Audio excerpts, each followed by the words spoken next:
అందరికీ welcome to Bhavi glam tales YouTube channel. అందరూ ఎలా ఉన్నారు? నేనైతే చాలా బాగున్నానండి. ఈ vlog specially for working women ఇంకా బేబీ మామ్స్కి చాలా హెల్ప్ఫుల్ అయ్యే వీడియో. ఒక 1 వీక్కి సరిపడా మీల్ ప్రెప్ని జస్ట్ 2 అవర్స్లోనే ఎలా చేయాలో ఈ వీడియోలో అయితే చూపిస్తాను. దట్టు హెల్దియర్ వెర్షన్లో. ఇంకా వీడియోలోకి అయితే వెళ్ళిపోదాం. ఇప్పుడు నేను బ్రేక్ఫాస్ట్ కోసం బ్యాటర్ అయితే ప్రిపేర్ చేస్తున్నాను. ఈ బ్యాటర్ కోసం 2 డిఫరెంట్ బౌల్స్ అయితే తీసుకోవాలి. ఫస్ట్ బౌల్లో అయితే నేను బ్లాక్ ఉర్దాలు ఉంటుంది కదా, అది ఒక గ్లాస్ అయితే వేసాను. ఇంకొక దాంట్లో నేను చూపిస్తున్నట్టుగా 1 కప్పు రాగులు అయితే యాడ్ చేశాను. దీంతో పాటు 3/4 కప్పు ఇడ్లీ రైస్ అయితే యాడ్ చేసుకోవాలి.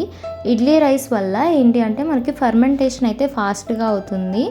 ఇందులో కొన్ని మెంతులు కూడా యాడ్ చేసి చక్కగా సోక్ చేసుకోవడానికి ఈజీగా ఉంటుందని 2 బౌల్స్ అయితే తీసుకున్నాను. సోక్ చేసే ముందు ఇలా ఒక 2-3 టైమ్స్ అయితే మంచిగా క్లీన్ చేసి పెట్టుకోవాలి. ఈ బ్యాటర్ ప్రిపేర్ చేసుకొని ఫ్రిడ్జ్లో స్టోర్ చేసుకుంటే ఈజీగా ఒక 3 డేస్ అయితే యూస్ చేసుకోవచ్చు. మీరు ఎలాంటి బ్యాటర్ ప్రిపేర్ చేసుకున్నా మినపప్పు యూస్ చేసేటప్పుడు పొట్టు తీసింది కాకుండా పొట్టు తీయకుండా ఉన్న మినపప్పు అయితే యూస్ చేయడానికి ట్రై చేయండి. బికాజ్ ఇందులో మనకి హై ఫైబర్ కంటెంట్ అయితే ఉంటుంది. మన బాడీకి ప్రోటీన్ ఎంత ఇంపార్టెంటో ఫైబర్ కూడా అంతే ఇంపార్టెంట్. మన ఫుడ్లో ఫైబర్ని ఇంక్లూడ్ చేసుకోవడం వల్ల బ్లడ్ షుగర్ లెవెల్స్ అనేవి కంట్రోల్లో ఉంటాయి. ఇంకా మన గట్ హెల్త్ కూడా చాలా ఇంప్రూవ్ అవుతుంది. మినపప్పులో మంచి ప్రోటీన్ అయితే ఉంటుంది. ప్రోటీన్ ఇంకా ఫైబర్ కలిస్తే మన బాడీకి కంప్లీట్ న్యూట్రిషన్ అయితే అందుతుంది. సో ఇక నుండి idli or dosa batter prepare చేసేటప్పుడు మినపప్పుని పొట్టుతో సహా ఉండేటట్టు చూసుకోండి. ఈ బ్యాటర్తో మనం దోశ, ఇడ్లీ ఇంకా పొంగనాలు అయితే చేసుకోవచ్చు. దోశ, ఇడ్లీ వేసేటప్పుడు అదే బ్యాటర్ యూస్ చేస్తే సరిపోతుంది. కానీ పొంగనాలు చేసేటప్పుడు కొంచెం బియ్యపిండి యాడ్ చేయండి. ఇప్పుడు ఇన్స్టెంట్ ఉప్మా ప్రీమిక్స్ ప్రిపేర్ చేద్దాం. ఫస్ట్ ఒక ప్యాన్ తీసుకొని కొంచెం గీ యాడ్ చేయండి. గీ ప్లేస్లో మీరు ఆయిల్ అయినా యూస్ చేసుకోవచ్చు. ఇందులో కొన్ని పల్లీలు వేసి లైట్గా ఫ్రై అయ్యాక పచ్చిశనగపప్పు వేసి రోస్ట్ చేయాలి. ఇదే ప్యాన్లో తాలింపు కోసం ఆవాలు, జీలకర్ర, మినపప్పు వేసి ఫ్రై చేసుకోవాలి. రెగ్యులర్గా మనం చేసే ఉప్మాకి ఎలా తాలింపు వేస్తామో సేమ్ అలానే చేయాలి. కానీ ఇక్కడ కొంచెం ఎక్స్ట్రా ఫ్రై చేయాలి. సో మన ప్రీమిక్స్ అనేది ఎక్కువ డేస్ స్టోర్ చేసుకోవడానికి యూజ్ అవుతుంది. ఈ తాలింపులో యాడ్ చేసే ప్రతి ఐటెంలో అయితే మనకి తడి అయితే అస్సలు ఉండకూడదు. తడి ఉంటే మనకి ఈజీగా ఈ ప్రీమిక్స్ అయితే పాడైపోతుంది.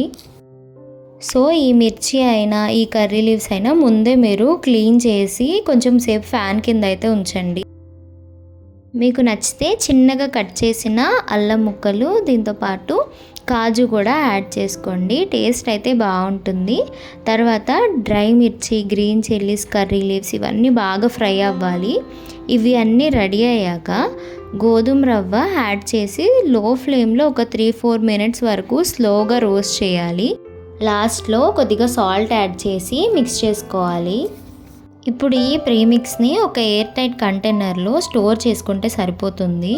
మనకు కావాల్సినప్పుడు చక్కగా బాయిలింగ్ వాటర్లో ఈ ప్రీమిక్స్ అనేది వేస్తే మనకి 5-10 మినిట్స్లోనే మన బ్రేక్ఫాస్ట్ అయితే రెడీ అయిపోతుంది. హడావిడిగా ఉన్నప్పుడు ఆర్ఎల్స్ మనం వేరే కర్రీ ప్రిపేర్ చేయాల్సినప్పుడు బ్రేక్ఫాస్ట్ని స్కిప్ చేయకుండా ఉండాలంటే ఈ 5-10 మినిట్స్లో అయిపోయే ఉప్మా అనేది చాలా హెల్ప్ అవుతుంది. ఇంతకుముందు 3-in-1 బ్యాటర్ ఆల్రెడీ ప్రిపేర్ చేసుకున్నాం కదా. సో ఇప్పుడు బ్యాటర్ లేకుండా ఇన్స్టెంట్గా దోశ ప్రీమిక్స్ ఎలా చేయాలో చూపిస్తాను. ఫస్ట్ అయితే ఒక ప్యాన్ తీసుకొని ప్యాన్ కొంచెం హీట్ అయ్యాక 1 గ్లాసు వైట్ ఉర్దాలు అయితే తీసుకుంటున్నాను. దీన్ని లో ఫ్లేమ్లో పెట్టి లైట్గా ఫ్రై చేయండి. కలర్ కొంచెం చేంజ్ అయ్యాక పక్కకు తీసి పెట్టండి. నెక్స్ట్ అదే ప్యాన్లో ఇడ్లీ రైస్ వేసి కొంచెం సేపు ఫ్రై చేయండి. ఇలా రోస్ట్ చేయడం వల్ల ప్రీమిక్స్ ఎక్కువ రోజులు స్పాయిల్ అవ్వకుండా ఉంటుంది. ఇక్కడ నేను 1 కప్పు మినపప్పుకి 3 గ్లాసెస్ ఇడ్లీ రైస్ అయితే తీసుకున్నాను. ఇడ్లీ రైస్ వల్ల మనకి ఫర్మెంటేషన్ ఫాస్ట్ అవుతుంది. ఇంకా దోశలు కూడా బయట క్రిస్పీగా ఇంకా ఇన్సైడ్ సాఫ్ట్గా అయితే ఉంటుంది. దీంతోపాటు నేను కొంచెం పచ్చిశనగపప్పు ఇంకా మెంతులు అయితే వేసి ఫ్రై చేస్తున్నాను. ఇక్కడ పచ్చిశనగపప్పు వల్ల మనకి టేస్ట్ అయితే బాగుంటుంది. మీరు కూడా ఒకసారి ట్రై చేయండి. ఇవి కొంచెం ఫ్రై అయ్యాక ఒక 1/2 గ్లాసు అటుకులు అయితే యాడ్ చేశాను. ఇవి కూడా చక్కగా ఫ్రై చేయండి.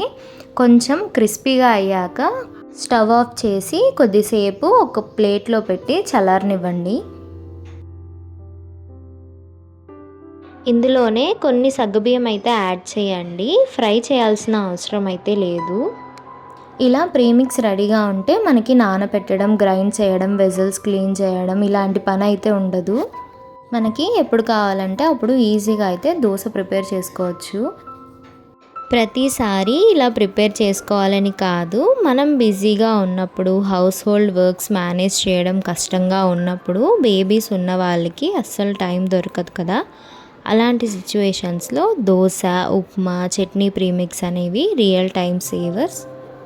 ఈ ప్రీమిక్స్ని యూస్ చేసి దోశలు ఎలా చేయాలో చెప్తాను చూడండి. ఫస్ట్ అయితే ఒక బౌల్లో ఈ ప్రీమిక్స్ పౌడర్ అయితే యాడ్ చేసుకోవాలి.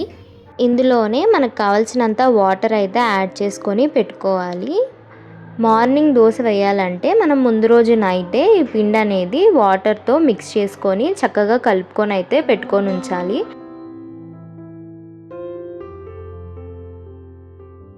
బ్యాటర్ మంచిగా ఫర్మెంట్ అవ్వాలి అంటే మనం హ్యాండ్తో మిక్స్ చేసుకోవాలి. అప్పుడైతే మనకి దోశలు చక్కగా వస్తాయి.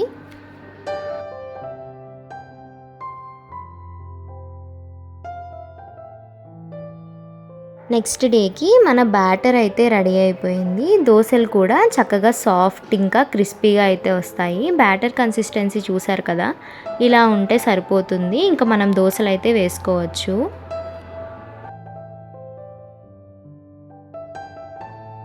చూసారు కదా, దోశలు కూడా చాలా చక్కగా అయితే వస్తున్నాయి. కలర్ కూడా చాలా బాగుంది. మీరు కూడా ఖచ్చితంగా ట్రై చేయండి.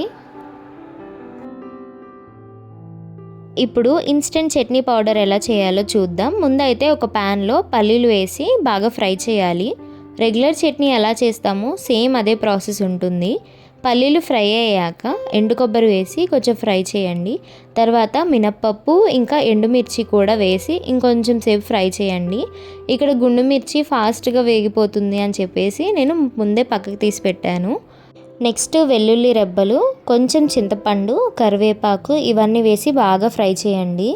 ఇవన్నీ బాగా వేగాక లాస్ట్లో జీలకర్ర వేసి 2-3 టైమ్స్ కలిపి స్టవ్ ఆఫ్ చేయండి. ఇప్పుడు ఇందులో పుట్నాల పప్పు వేయాలి.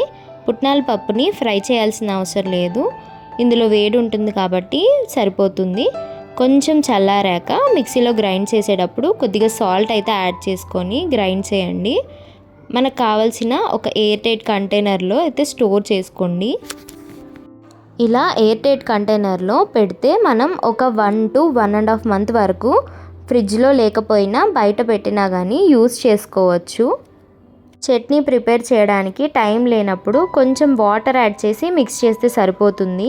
కావాలంటే తాలింపు వేసుకోండి, తాలింపు లేకుండా కూడా టేస్ట్ అయితే బాగుంటుంది. మన డేలో ఒక ఆమ్లాని ఖచ్చితంగా తీసుకోవాలి. ఆమ్లాలో మనకి చాలా మంచి బెనిఫిట్స్ అయితే ఉన్నాయి. ఆమ్లా మనకి న్యాచురల్ ఇమ్యూనిటీ బూస్టర్. ఆమ్లాని డైరెక్ట్గా తినడం కొంచెం కష్టమే, ఎందుకంటే మనకి ఆమ్లా టేస్ట్ అనేది వగరుగా, కొంచెం చేదుగా, పుల్లగా అయితే ఉంటుంది కదా. సో అలా అంటప్పుడు మనం ఇలా ఆమ్లా మురబ్బా చేసుకొని తింటే టేస్ట్ అయితే చాలా బాగుంటుంది. ఇంకా ఆమ్లా మురబ్బా ఎలా చేయాలో చెప్తాను. ఫస్ట్ అయితే ఆమ్లాని మంచిగా క్లీన్ చేసుకోండి. ఇక్కడ నేను 1/2 kg ఆమ్లా అయితే తీసుకున్నాను. ఒక గిన్నెలో వాటర్ యాడ్ చేసి బాయిల్ అయినాక ఇలాగా హోల్స్ ఉన్న గిన్నెలో ఆమ్లా అయితే యాడ్ చేసి స్టీమింగ్కి పెట్టాలి. ఇక్కడ మనం ఇడ్లీ కుక్కర్ కూడా యూస్ చేయొచ్చు. ఇంకా ఇడ్లీ కుక్కర్లో చేస్తే ఇంకా ఫాస్ట్గా అయితే అవుతుంది. ఆమ్లాని ఓవర్గా కూడా స్టీమ్ చేయకూడదు. ఓవర్గా స్టీమ్ అయితే మనకి మురబ్బా పాడైపోతుంది. సో అందుకని ఒక 10 minutes స్టీమ్ చేస్తే సరిపోతుంది. స్టీమ్ అయిందా లేదా తెలియాలి అంటే ఫోర్క్తో గుచ్చినప్పుడు ఈజీగా లోపలికి వెళ్ళాలి, కానీ టూ సాఫ్ట్ కాకుండా ఉంటే సరిపోతుంది. జస్ట్ నార్మల్ సాఫ్ట్నెస్ చాలు. నెక్స్ట్ ఒక ఫోర్క్ తీసుకొని ఆమ్లాకి ఇలా హోల్స్ పెట్టండి. ఇలా హోల్స్ పెట్టడం వల్ల పాకం అయితే ఆమ్లా అబ్జర్వ్ చేసుకుంటుంది. ఇప్పుడు పాకం కోసం కావాల్సినంత బెల్లం పౌడర్ అయితే తీసుకుంటున్నాము. ఇక్కడ మనం 1/2 kg ఆమ్లా తీసుకున్నాం కాబట్టి 1/2 kg బెల్లం పౌడర్ అయితే తీసుకుంటున్నాను. పాకం కోసం షుగర్ కూడా యూస్ చేయొచ్చు, కానీ బెల్లం బెస్ట్ ఆప్షన్ కాబట్టి బెల్లం తీసుకున్నాను. మీరు కూడా బెల్లంతోనే ట్రై చేయండి. నేను చూపిస్తున్నట్టు బెల్లం పౌడర్లో కొంచెమే వాటర్ యాడ్ చేసుకోవాలి. బెల్లం కరుగుతున్నప్పుడు మనం స్టీమ్ చేసి పెట్టుకున్న ఆమ్లా అయితే యాడ్ చేసుకోవాలి. దీంట్లోనే ఒక చెక్క నిమ్మరసం, కొద్దిగా సాల్ట్, దంచిన ఇలాచీ కూడా యాడ్ చేసుకోవాలి. ఇంకా మీకు నచ్చితే సినమన్ కూడా యాడ్ చేసుకోవచ్చు ఫ్లేవర్ కోసం. ఇలా యాడ్ చేయడం వల్ల మనకి ఆమ్లాలో ఉన్న చేదు అనేది చేంజ్ అవుతుంది, చేదు పోతుంది. ఒక 10 to 15 మినిట్స్లో మనకి పాకం అయితే రెడీ అయిపోతుంది. మరీ ముదురు పాకం కాకుండా కొద్దిగా లేత పాకంలా ఉండేలా అయితే చూసుకోవాలి. తర్వాత ఒక గ్లాస్ కంటైనర్లో అయితే చేంజ్ చేసుకోండి. ఇలా ఒకసారి ఉసిరికాయలతో ఆమ్ల మురబ్బా ఖచ్చితంగా ట్రై చేయండి. టేస్ట్ కూడా చాలా బాగుంటుంది. ఇంకా కలర్ కూడా చూడటానికి మంచి గోల్డెన్ కలర్లో అయితే ఉంది. ఇలా ఒకసారి ఆమ్ల మురబ్బా చేసుకుంటే ఒక 6 months వరకు ఈజీగా ఉంటుంది, పాడవకుండా. ఇవైతే మొలకెత్తిన రాగులు. వీటిని పౌడర్ చేయడానికైతే నేను 2 days ముందే రాగుల్ని నానబెట్టి తర్వాత మూట కట్టి పెట్టి అయితే ఉంచాను. మనకి 2 రోజుల్లోనే ఇలా మొలకలు అయితే వచ్చాయి. ఇలా మొలకలు వచ్చాక వీటిని సన్లైట్లో అయితే ఒక 2 days ఉంచాను. ఇవి చక్కగా డ్రై అయ్యాక ఇలా పౌడర్లా చేసి అయితే స్టోర్ చేసుకుంటున్నాను. ఇలా స్ప్రౌటెడ్ రాగుల్లో మనకి న్యూట్రియంట్ వాల్యూ అనేది చాలా ఎక్కువగా ఉంటుంది. ఇలా ఒకసారి చేసి పెట్టుకుంటే మనకు కావాల్సినప్పుడు రాగి జావ చేసుకొని తాగొచ్చు. ఇప్పుడు ఒక హెల్దీ స్నాక్ని చేస్తున్నాను. నాకు చాలా ఇష్టమైన స్నాక్ ఇది. స్పైసీగా తినాలనుకునే వాళ్ళు ఈ స్నాక్ రెసిపీని ఒకసారి ట్రై చేయండి, మీకు ఖచ్చితంగా నచ్చుతుంది. ముందు ఒక ప్యాన్లో అటుకులు వేసి క్రిస్పీగా అయ్యే వరకు ఫ్రై చేయండి. క్రిస్పీగా అయ్యాక పక్కకు తీసి పెట్టండి. అదే ప్యాన్లో మకానా కూడా వేసి రోస్ట్ చేయండి. ఇది కూడా క్రిస్పీగా అయ్యాక పక్కకు పెట్టండి. ఇప్పుడు అదే ప్యాన్లో పల్లీలు, ఆల్మండ్స్, కాజు, పుట్నాల పప్పు, కొంచెం గీ వేసి రోస్ట్ చేయండి. పుట్నాల పప్పుని లాస్ట్లో వేయండి, ఎందుకంటే త్వరగా ఫ్రై అయిపోతుంది. సో అందుకనే ముందు వేసిన అన్నీ ఫ్రై అయ్యాక లాస్ట్లో అయితే పుట్నాల పప్పు కూడా వేసి రోస్ట్ చేస్తున్నాను. ఇవన్నీ మంచిగా కలర్ చేంజ్ అయ్యే వరకు గీలో అయితే ఫ్రై చేయాలి. ఇవన్నీ కొంచెం కలర్ చేంజ్ అయ్యాక కరివేపాకు కూడా వేసి కొద్దిసేపు ఫ్రై అవ్వనివ్వండి. ఇందులోనే పసుపు, కారం, సాల్ట్, ఇంకా మీ దగ్గర బ్లాక్ సాల్ట్ ఉంటే డెఫినెట్లీ వేయండి. బ్లాక్ సాల్ట్ మనకి మంచిగా మిక్స్ అవుతుంది. ఇప్పుడు అన్నీ బాగా మిక్స్ అయ్యి రోస్ట్ అయ్యాక ముందు ఫ్రై చేసిన అటుకులు మకానాలో వేసి బాగా కలుపుకోండి. అంతే, మన సింపుల్ హెల్దీ స్నాక్ రెడీ. ఇలా క్విక్గా ప్రిపేర్ చేసుకునే స్నాక్స్ని మనం ముందే ప్రిపేర్ చేసుకుని పెట్టుకుంటే మనకి ఎప్పుడు కావాలంటే అప్పుడు తినొచ్చు. నేను ఇలా ఒక ఎయిర్టైట్ కంటైనర్లో అయితే స్టోర్ చేసి పెట్టుకుంటున్నాను.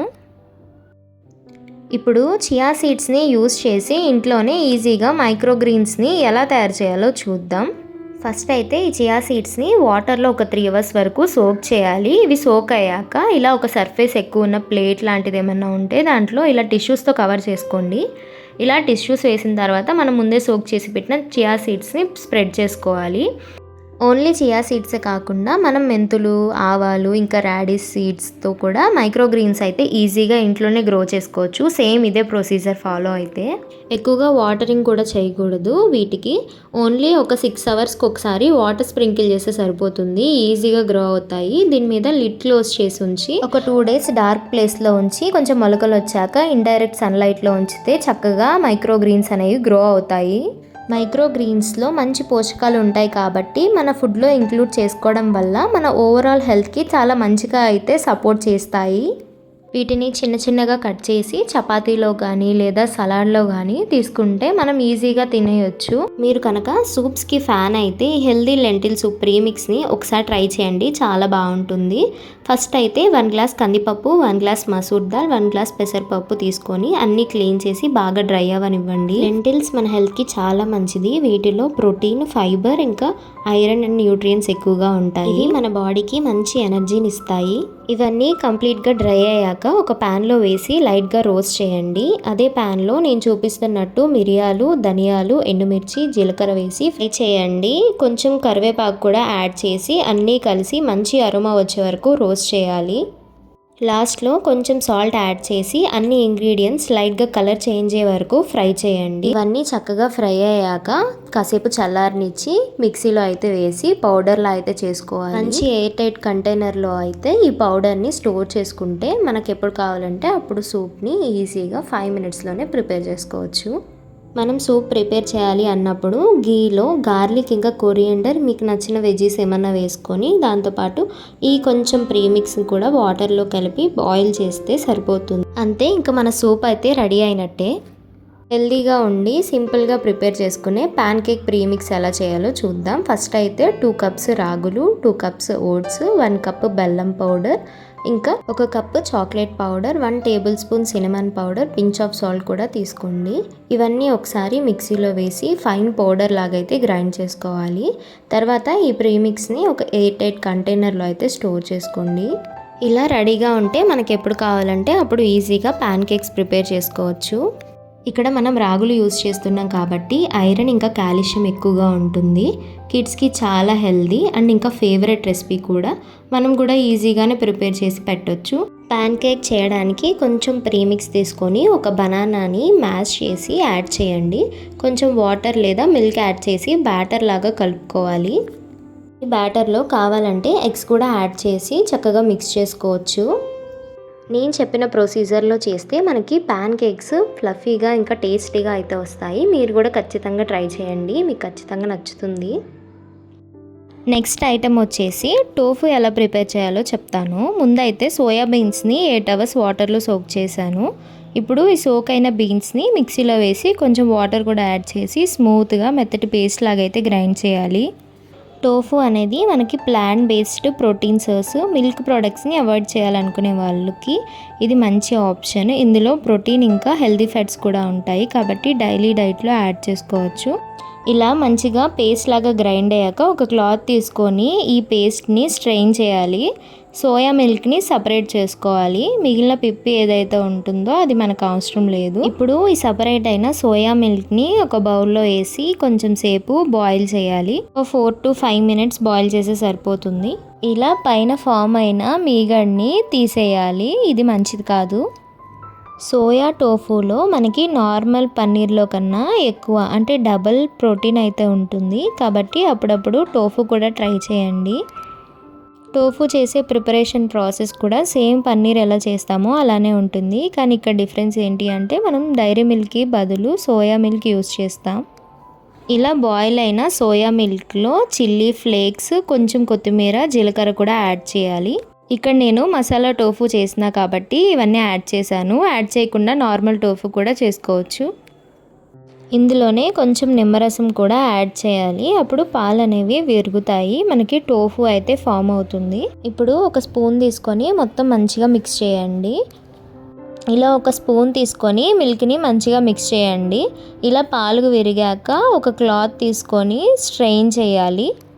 ఇలా స్ట్రెయిన్ చేసేటప్పుడు ఒక గ్లాస్లో వాటర్ తీసుకొని వాటర్తో ఒకసారి ఈ టోఫుని మంచిగా వాష్ చేస్తూ వాటర్ అంతా స్ట్రెయిన్ చేయాలి. ఇలా వాటర్ అంతా చక్కగా స్ట్రెయిన్ అవ్వనివ్వాలి. టోఫు పైన ఏదైనా బరువు పెట్టి కొంచెం సేపు ఉంచితే మనకి టోఫు అనేది రెడీ అయిపోతుంది. ఈ టోఫుని స్టోర్ చేయాలి అనుకుంటే నేను చూపిస్తున్నట్టు పీసెస్గా కట్ చేసి ఒక గ్లాస్ కంటైనర్లో వేసి కొంచెం వాటర్ కూడా యాడ్ చేసి లిడ్ క్లోజ్ చేయండి. ఫ్రిడ్జ్లో ఇలా స్టోర్ చేసుకుంటే 3 to 4 days వరకు ఫ్రెష్గా ఉంటుంది, పాడవకుండా. ప్రోటీన్ మన డైట్లో ఉండాలి అనుకునే వాళ్ళు టోఫుని మీ డైలీ డైట్లో యాడ్ చేసుకోండి. ఈ టోఫుతో మనం chapati rolls, tofu bhurji, tofu salad ఇలాంటివి చాలా హెల్దీ రెసిపీస్ చేసుకోవచ్చు. అది కూడా సింపుల్గా చేసుకోవచ్చు, టేస్టీగాను ఉంటుంది, ఇంకా హెల్దీ కూడా. కాబట్టి ఒకసారి ట్రై చేయండి. నెక్స్ట్ ఐటమ్ వచ్చేసి పీనట్ బటర్. ఈ పీనట్ బటర్ని మనం చాలా సింపుల్గా ఒక 10 minutesలోనే ప్రిపేర్ చేసుకోవచ్చు. టేస్ట్ అయితే సూపర్గా ఉంటుంది. ఒక ప్యాన్ తీసుకొని పల్లీలు బాగా ఫ్రై చేయండి. అవి బాగా ఫ్రై అయ్యాక వాటి పొట్టు తీసేసి ఒక మిక్సీ జార్లో అయితే వేయాలి. పీనట్స్లో మనకి మంచి హెల్దీ ఫ్యాట్స్ అయితే ఉంటాయి. ఈ పీనట్ బటర్ని చపాతీ ఆర్ బ్రెడ్ మీద స్ప్రెడ్ చేసుకొని తీసుకుంటే ఈజీగా బ్రేక్ఫాస్ట్ అనేది కంప్లీట్ అవుతుంది. ఇప్పుడు మీ స్వీట్నెస్కి తగ్గట్టు జాగరీ పౌడర్ అయితే యాడ్ చేసుకోండి. జాగరీ పౌడర్ యాడ్ చేశాక కొంచెం చాక్లెట్ పౌడర్ కూడా యాడ్ చేసుకోండి. నేను చూపిస్తున్నట్టుగా కొద్దిగా సాల్ట్ అయితే వేయాలి, చాలా లైట్గా అయితే వేయండి. ఇందులోనే గీ యాడ్ చేసి చక్కగా గ్రైండ్ చేసేయండి. గ్రైండ్ చేశాక కన్సిస్టెన్సీ వచ్చేసి ఇలా సాఫ్ట్గా అయితే ఉండాలి. ఇలా సాఫ్ట్గా అయితే గ్రైండ్ చేసుకోవాలి, ఎందుకంటే మనం స్టోర్ చేసేటప్పుడు కొంచెం హార్డ్ అవుతుంది, తినడానికి ఈజీగా ఉండాలి కాబట్టి ఇలా సాఫ్ట్గా గ్రైండ్ చేసుకోండి. ఇలా ఒక గాజు సీసాలో స్టోర్ చేసుకుంటే సరిపోతుంది. ఇప్పుడు మయోనీస్ ఎలా ప్రిపేర్ చేయాలో చెప్తాను. మయోనీస్ని చాలా టైప్స్లో అయితే చేశాను, బట్ నాకు క్యాష్యూస్తో చేసినప్పుడు బెటర్ అనిపించింది. రెగ్యులర్గా మయోనీస్ని మిల్క్ ఆర్ ఎగ్స్ యూస్ చేసి అయితే చేస్తాం, అప్పుడు చాలా ఆయిల్ అయితే తీసుకుంటుంది. సో క్యాష్యూస్తో చేస్తే మనకి ఎక్కువ ఆయిల్ లేకుండా జస్ట్ 1 స్పూన్ ఆఫ్ ఆయిల్ తీసుకొని అయితే చేసేయచ్చు. ముందు క్యాష్యూస్ని ఒక 45 మినిట్స్ వాటర్లో అయితే సోక్ చేసి ఉంచాలి. అవి చక్కగా సోక్ అయ్యాయి. బ్లెండర్లో వేసి అందులోనే వెల్లుల్లి, లెమన్ జ్యూస్, ఇంకా 1 స్పూన్ ఆయిల్ నేను చూపిస్తున్నట్టు వేసి బాగా స్మూత్గా అయితే గ్రైండ్ చక్కగా బ్లెండ్ అయ్యాక ఇలా గ్లాస్ కంటైనర్లో స్టోర్ చేసుకుంటే 1-2 మంత్స్ ఫ్రిడ్జ్లో పెడితే సరిపోతుంది. మనకైతే మయోనీస్ అయితే పాడవకుండా ఉంటుంది. అంతే, ఇలా ఈజీగా మన హెల్తీ మయోనీస్ అయితే రెడీ అయిపోయింది. ఈ మయోనీస్తో మనం వెజ్ రోల్స్ లేదా శాండ్విచెస్ చేసుకొని తినొచ్చు. అంతే అండి ఈ వీడియో. బ్రేక్ఫాస్ట్ అండ్ డిన్నర్ కోసం సింపుల్గా చేసుకునే ఫుడ్ ప్రిప్స్ అయితే చెప్పాను. చాలామందికి టైం లేక బ్రేక్ఫాస్ట్ని స్కిప్ చేస్తూ ఉంటాం. సో అలాంటప్పుడు ఇలాంటి ప్రీమిక్స్ని ముందే ప్రిపేర్ చేసుకొని పెట్టుకుంటే మన టైం చాలా సేవ్ అవుతుంది. ఇంకా బయట తినకుండా హెల్దీ హోమ్ ఫుడ్ని ఎంజాయ్ చేయొచ్చు. మీకు ఈ వీడియో నచ్చితే ప్లీజ్ లైక్ చేసి నా ఛానల్ని సబ్స్క్రైబ్ చేయండి. Thank you for watching this video.